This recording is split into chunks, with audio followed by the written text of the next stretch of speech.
ጤና ይስጥልኝ የተወደዳችሁና የተከበራችሁ የሐቅና ሳቅ ሚዲያ ተከታታዮች፣ ሰላምታችን በያላችሁበት ይድረስ። አዳዲስና ወቅታዊ መረጃዎችን የያዘው ወሳኝ መረጃ አሁን ጀመረ። አብራችሁን እንድትቆዩ እየጋበዝኩ ርዕሶቹን አስቀድማለሁ። ጠቅላይ ሚኒስትር ዶክተር አብይ አህመድ ከዩናይትድ ስቴትስ የአፍሪካ አዛዥ ጄኔራል ዳግቪን አር.ኤም አንደርሰን ጋር ተወያዩ።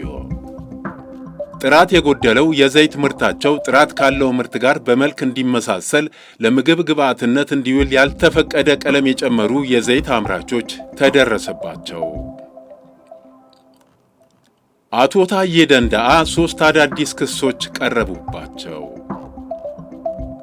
እስራኤል የኢትዮጵያን የባህር በር የማግኘት ጥረት ሙሉ ለሙሉ እንደምትደግፍ ተገለጸ። ከቀናት በፊት በአፋር የኤርታሌ እሳተ ገሞራ ፍንዳታ የተከሰተው ከ12000 ዓመታት በኋላ መሆኑ ታወቀ። ኬንያ ለኡጋንዳ የባህር በር እንደምትሰጥ አስታወቀች። ቀይ መስቀል ኮሚቴ 2900 የሚጠጉ የሥራ ቦታዎችን ሊቀንስ መሆኑ ተነገረ። ጠቅላይ ሚኒስትር ዶክተር አብይ አህመድ ከዩናይትድ ስቴትስ የአፍሪካ እዝ አዛዥ ጄኔራል ዳግቪን አር.ኤም አንደርሰን ጋር ተወያዩ። ጠቅላይ ሚኒስትር ዶክተር አብይ አህመድ ከዩናይትድ ስቴትስ የአፍሪካ እዝ አዛዥ ጄኔራል ዳግቪን አር.ኤም አንደርሰን ጋር ዛሬ ጠዋት ተወያይተዋል። ጠቅላይ ሚኒስትሩ በማኅበራዊ ትስስር ገጻቸው እንደገለጹት በቀጣናዊ የጸጥታና የበለጠ ትብብር ለማድረግ በሚቻልባቸው ጉዳዮች ላይ ውይይት አድርገዋል። ጥራት የጎደለው የዘይት ምርታቸው ጥራት ካለው ምርት ጋር በመልክ እንዲመሳሰል ለምግብ ግብዓትነት የሚውል ያልተፈቀደ ቀለም የጨመሩ ዘይት አምራቾች ተያዙ። አንዳንድ አምራች ድርጅቶችና ነጋዴዎች ጥራት የጎደለው የዘይት ምርታቸው ጥራት ካለው ምርት ጋር በመልክ እንዲመሳሰል ለምግብ ግብዓትነት እንዲውል ያልተፈቀደ ቀለም እንደሚጨምሩ ደርሼበታለሁ ሲል የኢትዮጵያ ምግብና መድኃኒት ባለሥልጣን አስታወቀ። ጤና ላይ ጉዳት የሚያስከትልና ጥራት የጎደለው የምግብ ዘይት ምርት ላይ እንደ ሃይድሮጄኔቲድ ያሉ ኬሚካሎችን በመጨመር ጥራት ያለው በማስመሰል ለገበያ የሚያቀርቡ ሕገ ወጦችን ለመቆጣጠር የሚያስችል አዲስ ስርዓት መዘርጋቱን የኢትዮጵያ ምግብና መድኃኒት ባለሥልጣን አስታውቋል። አንዳንድ አምራች ድርጅቶችና ነጋዴዎች ጥራት የጎደለው ምርታቸው ጥራት ካለው ምርት ጋር በመልክ እንዲመሳሰል ለምግብ ግብዓትነት እንዲውል ያልተፈቀደ ቀለም እንደሚጨምሩ ደርሼበታለሁ ሲልም ባለሥልጣኑ አስታውቋል። ሕገወጥ የወንጀል ድርጊት ለማስቆም የተዘረጋው አዲሱ ስርዓት ምርቱ ከፋብሪካ ወጥቶ ለተጠቃሚው እስኪቀርብ ድረስ ያለውን የጥራት ሂደት የሚፈትሽና የሚያረጋግጥ እንደሆነም ተጠቁመዋል። በቴክኖሎጂ የታገዘው የአሰራር ስርዓት ድንገተኛ ፍተሻን፣ የላቦራቶሪ ምርመራን፣ የምርት ግብዓት ፍተሻን፣ የአመራረት ሂደትንና መሰል ለጥራት አስተዋጽኦ ያላቸው ተግባራትን ፈትሾ ማሳለፍን ያጠቃለለ ነው ተብሏል። ባለሥልጣኑ ከዚህ በፊት ደህንነቱ ያልተረጋገጠ የምግብ ዘይት ለገበያ ባቀረቡና የብቃት ማረጋገጫ በሌላቸው ከ70 በላይ የምግብ ዘይት አምራች ድርጅቶች ላይ እርምጃ መውሰዱን ለማወቅ ተችሏል። አቶ ታዬ ደንደዓ 3 አዳዲስ ክሶች ቀረቡባቸው።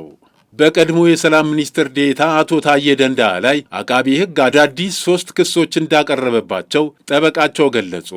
አቶ ታዬ በትናንትናው ዕለት በፌዴራል ከፍተኛ ፍርድ ቤት ልደታ ምድብ ችሎት የጸረ ሽብር ችሎት ቀርበው ቀድሞ በተሰጣቸው ተለዋጭ ትዕዛዝ መሰረት ጥፋተኛ በተባሉት የጸና ፍቃድ ሳይኖር የጦር መሳሪያ ይዞ በመገኘት ወንጀል የቅጣት ላይ አስተያየታቸውን ያቀረቡ መሆኑን ጠበቃቸው አቶ አበራ ንጉሥ ተናግረዋል። በዚህም አቃቢ ሕግ የአቶ ታዬ ደንደዓ የቅጣት አስተያየት የተቀበለ ሲሆን ችሎቱም የግራ ቀኙን የቅጣት አስተያየት በመመርመር ቅጣት ለመወሰን ለህዳር 23 2018 ዓ.ም ተለዋጭ ቀጠሮ ሰጥቷል። በትናንትናው የችሎት ውሎ አቃቢ ሕግ አዳዲስ የወንጀል ክስ የከፈተ ሲሆን ይህን አዲስ የወንጀል ፋይል ለአቶ ታዬ ደንደዓ በጽሑፍ የደረሳቸው መሆኑንና ችሎቱ በንባብ እንዳሰማቸው ጠበቃው ተናግረዋል። ትናንት የቀረበው አዲስ የወንጀል ክስ አቶ ታዬ ሆርን ኮንቨርሴሽን ከተሰኘ የዩቲዩብ ቻናል ጋር ያደረጉትና በ3 ተከታታይ ምዕራፍ ከቀረበው ፕሮግራም ጋር የተያያዘ ሲሆን በክሱ 3 ተደራራቢ ወንጀሎች ቀርቦባቸዋል ሲል ጠበቃው አብራርተዋል። የመጀመሪያው ክስ መንግስትን በኃይል ለመጣል ግዙፋዊ መሰናዶ ማድረግ ሲሆን ሁለተኛው ክስ ደግሞ የሀገር መከላከያ ሰራዊት ላይ ሐሰተኛና አደናጋሪ ወሬዎችን መንዛት የሚል ነው ተብሏል። በስተመጨረሻ የቀረበባቸው ክስ በሕገ መንግሥት መሠረት የተመረጠ የአገሪቱን መንግሥት መድፈር የሚል መሆኑን ከችሎቱ ውሎ መረዳት መቻላቸውን ጠበቃው ገልጸዋል። ከፍተኛ ፍርድ ቤቱ አቶ ታዬ ጥፋተኛ በተባሉበት አንድ ክስ ማለትም የጸና ፈቃድ ሳይኖር የጦር መሳሪያ ይዞ መገኘት ክስ የቅጣት አስተያየት ለመስማት ለህዳር 15 2018 ዓ.ም ተለዋጭ ቀጠሮ ሰጥቶ የነበረ ሲሆን በትላንቱ የችሎት ውሎም የቅጣት አስተያየቱን በመቀበል ቅጣት ለመወሰን ለህዳር 23 ቀን 2018 ዓ.ም ተለዋጭ ቀጠሮ ተሰጥቷል። እስራኤል የኢትዮጵያን የባህር በር የማግኘት ጥረት ሙሉ ለሙሉ ትደግፋለች ተባለ።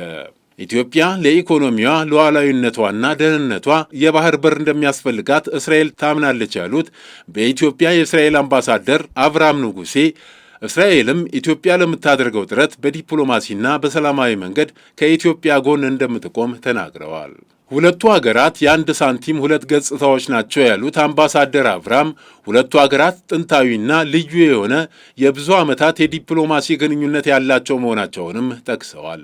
በዚህኛው ዘመንም ሁለቱ ሀገራት የሚተባበሩና የሚረዳዱ ናቸውም ብለዋል። በዓለም አቀፍ መድረክም በተባበሩት መንግስታት ድርጅት ጭምር እስራኤል ኢትዮጵያን ትደግፋለች፣ ኢትዮጵያም እስራኤልን ትደግፋለች። ይህ መደጋገፍ ግን በኢኮኖሚውም በጤናውም በግብርናውም ጭምር ነው ብለዋል። የእስራኤል ፓርላማ አባል የሆኑት ዶክተር ጸጋ ፋንታውን በተመሳሳይ ኢትዮጵያ የባህር በር ጥያቄዋን በሰላማዊና በዲፕሎማሲያዊ መንገድ የማግኘት መብቷ የተጠበቀ ነው ብለዋል። በእስራኤል የኢትዮጵያ አምባሳደር ተስፋዬ ይታይ በበኩላቸው በእስራኤል በኩል ኢትዮጵያ የባህር በር የማግኘት ጥያቄዋን የመቃወም አዝማሚያ አለመኖሩን ገልጸዋል። ኢትዮጵያ እንደገና መልሳ ወደ ቀይ ባህር ጠረፍ ብትመጣ አንደኛ ወዳጅ ሀገር ናት። በተጨማሪም እስራኤል ኢትዮጵያን መግቢያ በር አድርጋ ስለምትመለከታት ከሌሎች የአፍሪካ ሀገራት ጋር ያላትን ግንኙነት ለማጠናከር እንድታግዛት ትፈልጋለች ብለዋል። ከቀናት በፊት በአፋር የኤርታሌ እሳተ ገሞራ ፍንዳታ የተከሰተው ከ12000 ዓመታት በኋላ መሆኑ ታወቀ። ይህንም ፍንዳታ ተከትሎ የወጣው የአቧራ ብናኝና ጭስ በየመን፣ በህንድ፣ በኦማንና በሰሜናዊ ፓኪስታን የታየ ሲሆን ህንድን ጨምሮ በርካታ በረራዎችን አስተጓጉሎ እንደነበር ታውቋል። ይህ አስገራሚ ክስተት የዓለምን ትኩረት የሳበ ሲሆን ወደ አካባቢው የሀገር ውስጥና የውጭ የቱሪስት ፍሰትን እንዲጨምር አድርጓል ተብሏል። ኬንያ ለኡጋንዳ የባህር በር እንደምትሰጥ አረጋገጠች። የኢትዮጵያ የባህር በር ጥያቄ ቀጣናውን አስደንግጧል። ከአንድ ሳምንት በፊት የኡጋንዳው ፕሬዝዳንት ዩዌሪ ሙሴቬኒ አገራቸው የባህር በር ካላገኘች ከኬንያ ጋር ጦርነት ሊቀሰቀስ ይችላል ሲሉ ማስጠንቀቃቸው ይታወሳል። ኬንያ ለኡጋንዳ ጥያቄ በይፋ መልካም ምላሽ ሰጥታለች። የኬንያው ፕሬዝዳንት ዊልያም ሩቶ ጎረቤቷ ለሆነችው ኡጋንዳ የባህር በር እንደምትሰጥ አስታውቀዋል። ኡጋንዳ በኬንያ በኩል በነዳጅ ቧንቧ በመንገድና በባቡር ሐዲድ አማካኝነት በህንድ ውቅያኖስ ላይ የባህር በር እንድታገኝ እናደርጋለን ብለዋል ፕሬዝዳንት ሩቶ። ኬንያ ለኡጋንዳ ጥያቄ ምላሽ ለመስጠት ሲባል የነዳጅ ማስተላለፊያ ቧንቧዋን የሚያስተዳድረውን መንግስታዊ ኩባንያ ከኡጋንዳ ጋር በጋራ ባለቤትነት ለመያዝ ፈቃደኛ መሆኗንም ፕሬዝዳንቱ ተናግረዋል። ኬንያ በቻይና እርዳታ የተዘረጋውን የባቡር ሐዲዷን በቅርቡ እስከ ኡጋንዳ መዲና ካምፓላ ከተማ ድረስ እንደምትዘረጋም በፕሬዝዳንቷ በኩል አስታውቀዋል። ሌላኛዋ ወደብ አልባ ሀገር ኢትዮጵያ አማራጭ ወደብ እንደሚያስፈልጋት በይፋ ስትገልጽ ከዓመት በላይ ሆኗታል። አሁን ላይ ጉዳዩ ገፍቶ ከጫፍ የደረሰ ይመስላል። የቀይ መስቀል ኮሚቴ 2900 የሚጠጉ የሥራ ቦታዎችን ሊቀንስ መሆኑ ተነገረ። የዓለም አቀፉ የቀይ መስቀል ማኅበር ኮሚቴ በለጋሾች አስተዋጽኦ መቀነስ ሳቢያ የ2026ን በጀት በ17 በመቶ በመቀነሱ በዓለም ዙሪያ የሰው ኃይል ቅነሳ አድርገዋል። ኮሚቴው በለጋሾች አስተዋጽኦ መቀነስ ምክንያት የ2026 በጀቱን በ17 በመቶ በመቀነስ ወደ 2900 የሚጠጉ የሙሉ ጊዜ ሥራ ቦታዎችን በዓለም ዙሪያ እንደሚያስወግድ አስታውቋል። በአሁኑ ወቅት ከ18,000 በላይ ሰራተኞች ያሉት ኮሚቴው በከፍተኛ የሰብአዊ እርዳታ ፍላጎት ወቅት ይህን ከባድ ውሳኔ ለመውሰድ ተገዷል። የቀይ መስቀል ኮሚቴ ለ2026 ዓመት የ1.8 ቢሊየን የስዊስ ፍራንክ ወይም 2.2 ቢሊዮን ዶላር በጀት አጽድቋል። ይህም ካለፈው ዓመት ጋር ሲነጻጸር የ17 በመቶ ቅናሽ ያሳያል።